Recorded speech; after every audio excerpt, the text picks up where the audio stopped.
On a wind-bitten November evening, Emma Caldwell was fighting a stubborn nail in her pasture fence when urgent knocks cut through the howl. Opening the door, she froze. Two identical little girls, cheeks flushed from the cold, stood on her porch. "We heard you needed a man on the ranch," the bold one declared. "Our papa loves you." The wind off the high plains carried the bite of November, rattling the fence posts as Emma Caldwell knelt in the brittle grass with a hammer in her gloved hand. The light was already fading the horizon, bleeding from steel gray into the deep blue of oncoming night. She had been working since sunrise, mending the far corner of the pasture fence before the cold set in hard. The stubborn nail beneath her hand refused to drive straight, skewing sideways no matter how she tried. On her last swing, it bent clean over. She muttered under her breath, pulled it free, and shoved it into her coat pocket. Just as she reached for another nail, a sharp knocking rose above the howl of the wind. 3 quick raps, insistent, carried over the empty yard from the direction of the house. Emma stood brushing dust from her knees, the hammer still dangling from her fingers. The knock came again, louder this time, like whoever it was feared the wind might swallow the sound whole. She left the post half-finished and strode toward the porch, her coat flapping in the gusts, hair loosening from its pins. When she opened the door, she froze. 2 little girls stood side by side, identical as mirror images, no more than 6 years old. Their cheeks were flushed from the cold braids, wind-blown and tangled small boots planted stubbornly on the porch boards. The bolder of the 2 lifted her chin. "We heard you needed a man on the ranch," she said plainly, as if it were a simple fact. "Our papa loves you." Emma blinked. "Your papa loves me." The girl nodded without hesitation. "Yes, ma'am. He's good with horses, can fix fences, and shoots better than anyone." The other twin clutched a scuffed leather satchel, her wide eyes darting between Emma's face and the open yard behind her. Their coats were threadbare boots, cracked mittens unraveling at the fingertips. "And where is your father now?" Emma asked. "At the cattle camp by the river," the bold one replied. "He's too busy to come here, so we came." Emma stepped onto the porch, scanning past them toward the muddy road stretching between stands of cottonwood. There was no wagon in sight, no rider, just the fading daylight and a sweep of open land. "You walked here alone." The smaller twin spoke for the first time, her voice small but steady. "It's not far. We know the way." Emma crossed her arms. "Do you always walk up to strangers' doors?" "You're not a stranger," the first twin insisted. "Papa talks about you." That stopped her cold. She'd never met their father, never even heard of him, but something in the certainty of the girl's tone prickled the back of her neck. "And your names?" she asked finally. "I'm Sophie," the bold one said, tapping her chest. "And she's Clara." A gust rattled the loose shutter beside the door, making both girls flinch. Emma noticed Sophie's reddened knuckles and Clara's lips trembling from the cold. Any thought of sending them straight back faded. "Come inside," she said, stepping aside. The girls exchanged a quick glance before hurrying past her.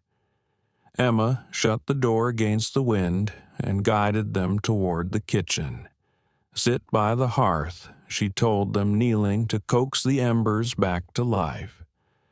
The fire caught quickly, washing the room in warmth. While the kettle heated, she busied herself with flour and water, glancing at them now and then. Sophie's eyes roamed the room with unguarded curiosity. Clara sat quietly, her gaze flicking toward the window every so often. "What exactly did your father say about me?" Emma asked while stirring dough. "That you work harder than most men." Sophie replied without hesitation that you don't scare easy, and you need someone you can count on. Clara added softly, "He said you're kind." Emma stilled for a beat before resuming her work. "And your father's name," James Rowan Sophie said. "If you meet him, you'll understand." The wind outside had settled to a low moan by the time a knock sounded again. Emma rose from the table, wiping her hands on her apron, and opened the door. A tall man stood there, shoulders squared against the cold, his hat brim casting his eyes in shadow. Dust clung to his coat, the trail etched in the lines of his face. When he spoke, his voice was deep and measured. "Evening, ma'am. I'm looking for my daughters." Behind her, Sophie popped her head around the doorway, grinning. Papa Clara followed with a quieter smile. Emma stepped aside as they rushed to him, chattering about the fire, the bread, and the stray cat that sometimes came by. He rested a hand briefly on each of their heads before looking at her. "I'm sorry if they caused you trouble." "They didn't," she said evenly. "What they did do was walk here alone in the wind nearly a mile from the cattle camp, and it's dark now." His gaze met hers without flinching. "I know. I tell them not to, but they don't always listen." "You should keep them closer," she said, sharper than intended. "You're right," he replied simply. "And I appreciate you letting them in." The girls continued chattering as he urged them toward the door. At the threshold, he reached into his coat and placed a small burlap sack on her table, tied neatly with twine, followed by a glass jar wrapped in paper. "What's this?" she asked. "Flour," he said, tapping the jar, "and honey for your trouble." "That's not necessary." "Maybe not, but take it anyway." Before she could argue, he guided the girls out into the night. Sophie waved. "Good night, Miss Emma." Clara echoed her softly. James tipped his hat. She closed the door, the latch clicking in the quiet. The flour and honey sat on the table humble but unexpected.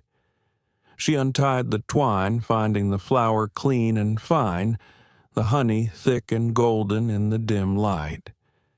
She pictured him setting them down without fuss, as though gratitude and repayment were the same thing. It had been a long time since Emma had met a man who didn't try to fill silence with noise. The morning after James Rowan had appeared on her porch, Emma was out early with a bucket of feed when she spotted movement near the chicken coop. Two small figures crouched low in the frosted grass, their giggles muffled by mittened hands. Sophie and Clara looked up beaming as hens darted after the kernels they tossed. "We came early," Sophie called. "Papa said we could." Clara held out a handful of grain as if offering it for inspection. Emma's first instinct was to send them home. Her chores were easier without little boots trailing through the mud, but the sparkle in their eyes softened her. "Looks like you've got things under control," she said. The girls stayed through the morning, helping pump water from the garden well. Sophie worked the handle while Clara steadied the pail, her mittens darkening with the splash. Later, when Emma passed the storage shed, she noticed something odd. The door that had been hanging crooked for weeks now swung smooth on its hinges. The warped wood had been planed down, the nails had driven flush. Over the next few days, other changes appeared. The far fence line was straightened rails, secured posts driven deep and true. A bucket of fresh water appeared by the barn one morning, the rim catching the early sun. No one mentioned the work, least of all James. The repairs simply appeared as if the ranch itself were quietly mending under his unseen hand. Sophie and Clara became as much a part of the ranch as the barn cats. Sometimes they chattered about school or a calf born in the spring. Other times they worked alongside her in companionable silence. Emma found herself adjusting to their presence, listening for the crunch of their boots in the yard or the peal of laughter when they chased a runaway hen. But in town, the air was different. At the mercantile, Emma caught two women bending over a bolt of calico, one whispering into the other's ear, before both looked up, eyes flicking toward her. In the post office, an old ranch hand with tobacco-stained fingers asked how Rowan's ladies were doing. When she frowned, he only tipped his hat and walked away. It didn't take much in a town this size for a whisper to become fact. Her mind told her to ignore it. Her pride told her not to flinch. But she could feel the weight of their glances following her through every errand. The autumn market was in full swing when she saw Mick Dalton. Broad-shouldered hat, tipped low and smelling of whiskey. Even across the street, he was the kind of man whose stories were told in warning. Emma arranged her table rows of squash baskets of red apples, polished to a shine jars of honey, just as Mick strolled over. Well, now he drawled, eyeing her. "Produce, those are some fine apples. Bet you're not just here to sell fruit." "A bushel is 50 cents, she said evenly. 5 cents apiece if you want less. He leaned an elbow on her table, close enough for her to smell the sour edge of drink on his breath. "Reckon a woman like you could make more than that, if she had the right company." Emma turned toward a woman inspecting her squash. "Ma'am, these keep well in a cool cellar." She set her voice bright, hoping Mick would take the hint. But his voice rose instead, drawing glances from nearby stalls. "Word is, you're running that spread all by yourself. Hard work for a woman, no man to help." "That true." Before she could answer, a shadow fell across the table. "He's not here to buy," came a quiet, steady voice. James Rowan stepped into view, his presence blocking half the street. His left hand rested lightly on the table's edge, the muscles in his forearm shifting under his rolled-up sleeve.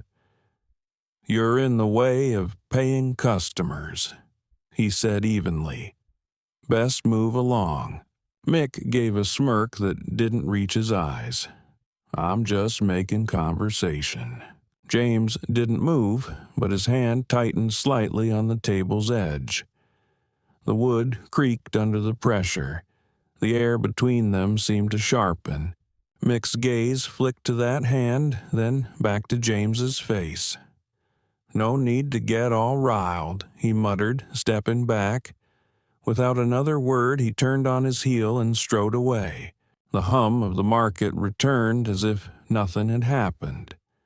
James stayed nearby, never crowding her table, but never far from reach either. She sold most of her produce by late afternoon, though a few baskets remained. When she began packing up, James stepped in without a word, lifting the baskets as if they weighed nothing and stacking them in her wagon.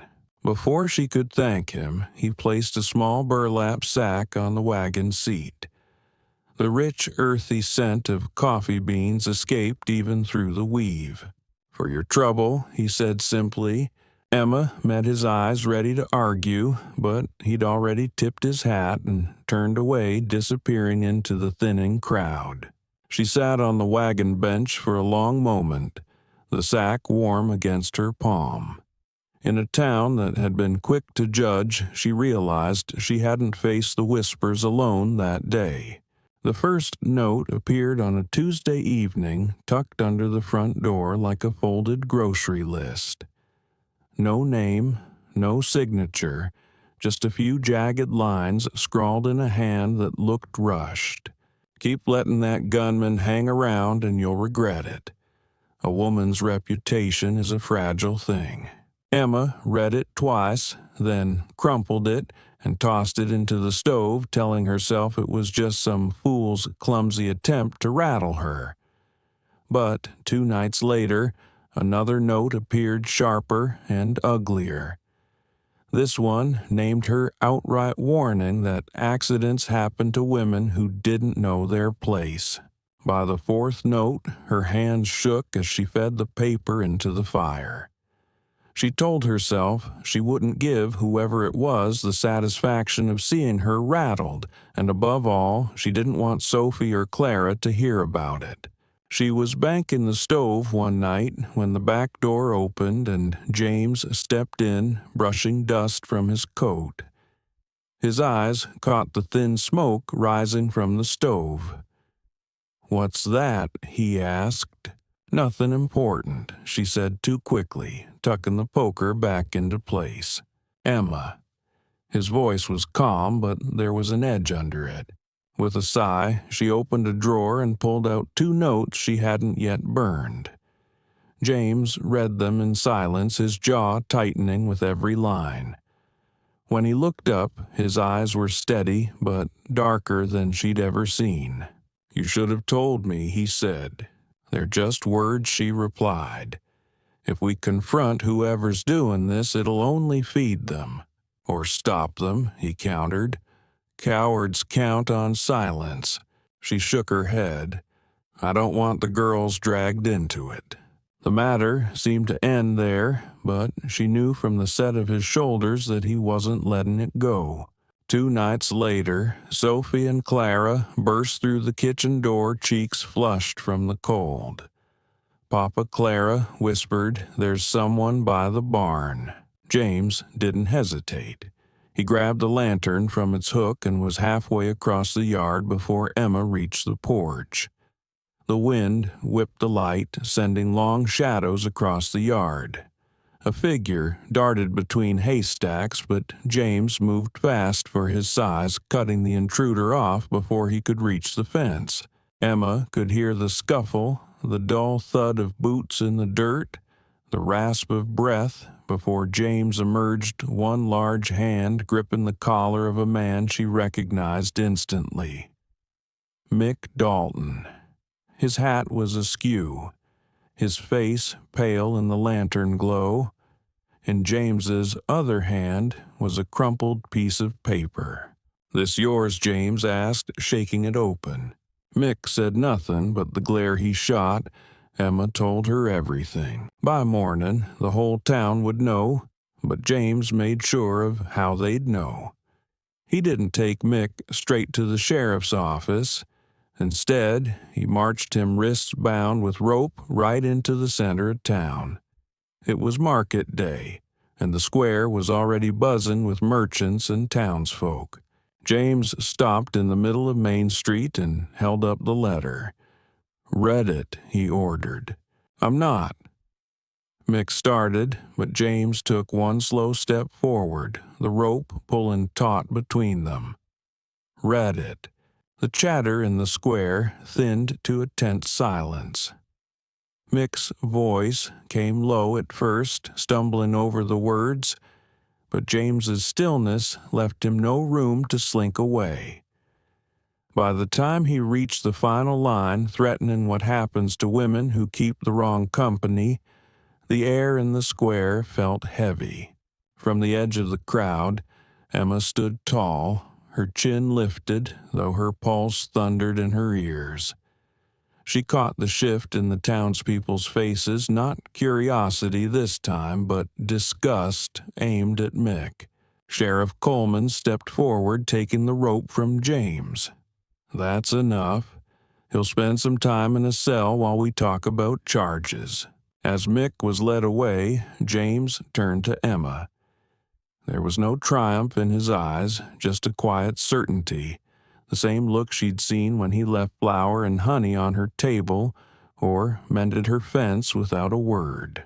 The whispers about her hadn't vanished in that moment, but something in the air shifted. People had seen for themselves who had been sliding venom under her door and who had stood in front of her when it mattered.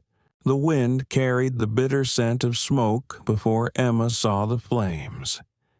She'd just banked the kitchen fire for the night when a faint orange flicker danced against the orchard beyond the window.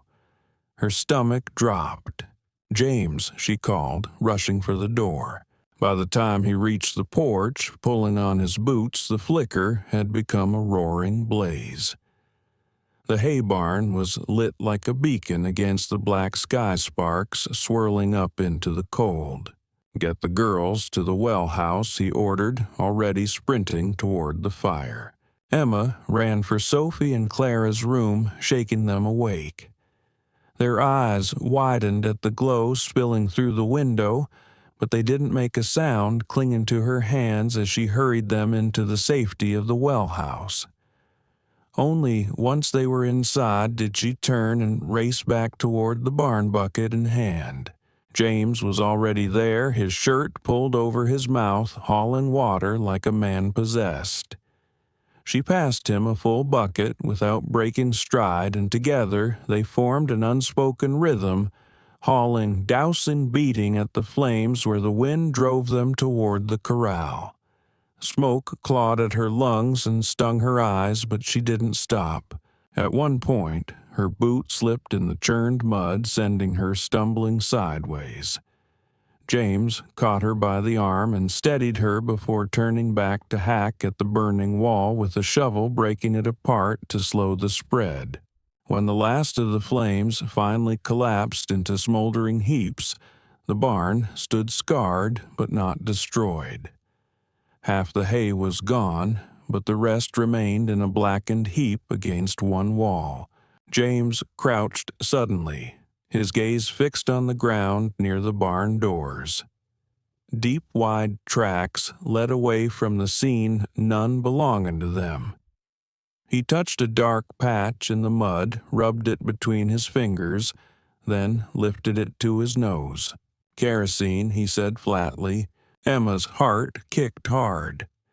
"You mean someone set this fire?" His eyes were hard as iron. "I mean exactly that." Before she could say more, he was already grabbing the lantern and striding toward the pasture gate, following the tracks into the night. She called after him, but the wind swallowed her voice. The trail led past the creek, over a ridge, and down toward the faint glow of lanterns. Brock Hanley's cattle camp. Brock leaned against a rail as James approached, a smirk playing at the edge of his mouth. "Well, look who's paying a visit," Brock drawled. "Heard you've been playing ranch hand for the Caldwell widow. You set that fire," James said evenly, stopping just short of the rail. Brock's smirk deepened. "Or maybe your lady friend left her lantern a little too close to the haystack." James didn't blink. "Her name is Emma, and you're going to admit what you did now." "What are you going to do, row and draw on me? I hear you gave up that life after your brother took a bullet for you." "No gun," James said, letting the lantern drop into the dirt. "We'll settle this with our fists." Brock swung first a wide, sloppy arc meant to finish it quick.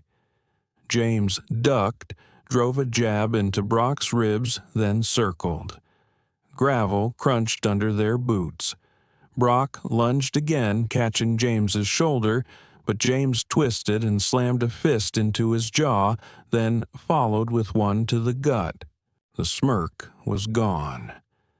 Brock staggered, tried to grab James's collar, but found himself slammed against the rail hard enough to splinter the wood. James pressed a forearm into his throat. "You're going to sign it," he said. "Sign what?" Brock rasped.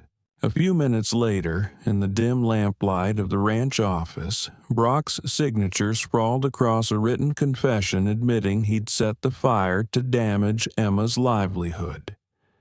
His hand trembled as he signed James's unblinking stare, never leaving him. "Stay off her land," James said quietly. "Next time I won't be so polite." By dawn, James was back at Emma's ranch. She stood on the porch with Sophie and Clara close beside her. Without a word, he handed her the folded paper. Her breath caught as she read. Then she looked up at him, but his gaze was already turned toward the barn, measuring the repairs ahead. The courthouse in Milford was crowded by mid-morning. Ranchers, shopkeepers, and townsfolk filled the benches, eager for a public fight. At one table sat Brock Hanley, his dark suit straining across his shoulders. At the other, James sat beside Emma, his hat on his knee, his Denver lawyer arranging papers with quiet precision. When the judge called the case, Brock's lawyer started in about boundary markers and poor management of the Caldwell property. He painted Emma as a widow, hanging on to land she couldn't maintain, suggesting Brock's stewardship would be better for all. Then James's lawyer stood. "Your Honor, before we address the boundary dispute, I submit this." He handed over the confession. Judge Fletcher read it, then looked hard at Brock. "Is this your signature?" Brock's jaw worked, but he muttered yes. The judge didn't let him explain. "The court finds the plaintiff's actions invalidate his claim. Case dismissed. Mr. Hanley will pay damages for the destruction of the defendant's property and serve 30 days in county jail." The gavel came down. There was a beat of silence, then a slow clap from the back of the room, joined by others until the courtroom rang with applause. Emma sat still, the sound washing over her. James glanced sideways, the faintest hint of a smile tugging at his mouth. For the first time in months, she felt the ground under her feet as truly her own. In the days after the trial, the ranch settled back into its rhythm fences to mend water, to haul livestock to tend. But there was a hollowness Emma couldn't ignore. James had left town quietly the morning after the verdict, Sophie and Clara with him riding toward the far hills without a word of when or if they'd be back. The house felt too still without the girls' laughter spilling in from the yard. She found herself lingering by the window at dusk, eyes searching the road that cut through the frost-silvered fields, half hoping for the sight of a dust plume or the glint of a horse's bridle in the distance. Nights stretched long. She'd lie awake listening to the wind work the shutters, missing the comfort of another voice in the quiet. It was a crisp morning when she heard it, a steady, rhythmic pounding on the dirt road growing louder. Emma stepped onto the porch, shielding her eyes against the bright slant of sun. 3 figures emerged from the shimmer of cold light. James rode at an easy lope, dust settling from his coat, and just ahead of him Sophie and Clara ran laughing toward the gate, their braids flying. James dismounted, pulling something from his coat pocket as he walked toward her. In his hand was a small, time-worn box, the kind that seemed to carry the weight of more than its size. He opened it carefully, revealing a silver ring, simple, unadorned, but polished to a quiet gleam. "This belonged to my mother," he said, his voice steady but low. "I can't promise you a life without storms or hard days, but I can promise you this." His eyes held hers unflinching. "You won't face them alone." Emma's throat tightened, her breath catching as she reached for the ring. She slid it onto her finger, the metal cool against her skin, the weight of it anchoring her in a way nothing else had in years. Mama Sophie whispered, tugging at her skirt, and Clara echoed it, both girls grinning wide.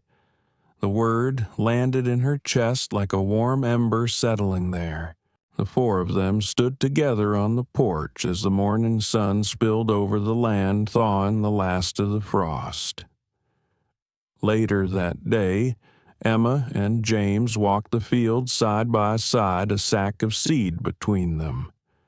They scattered it over the softened earth, their hands brushing now and then, sharing quiet smiles in the hush of open country. The wind carried their laughter across the pasture, the sound folding into the rustle of tall grass. She noticed the way James worked without hurry, his movements sure as if each seed sown was an act of trust in the future. For years, she had fought to keep her world from shrinking, holding the land, holding her pride, but this was different. They were planting something neither of them could have built alone. By midday, the field lay behind them in neat furrows, dark earth drinking in the sun. Sophie and Clara raced ahead to the house, the echo of their boots against the porch boards carrying in the clear air.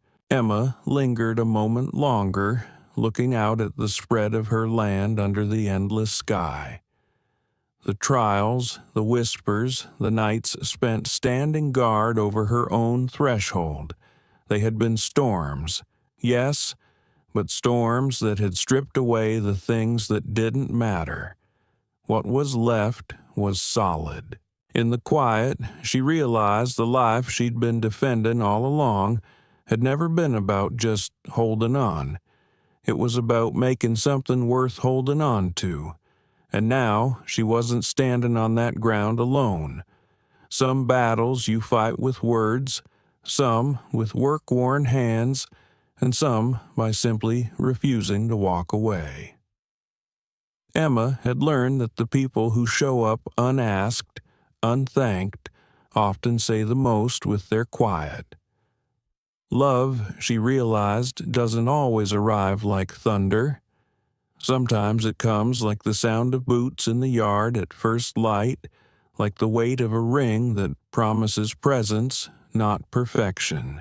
If you've ever weathered a storm and found someone still standing beside you when the sky cleared, you know what it means to have something lasting.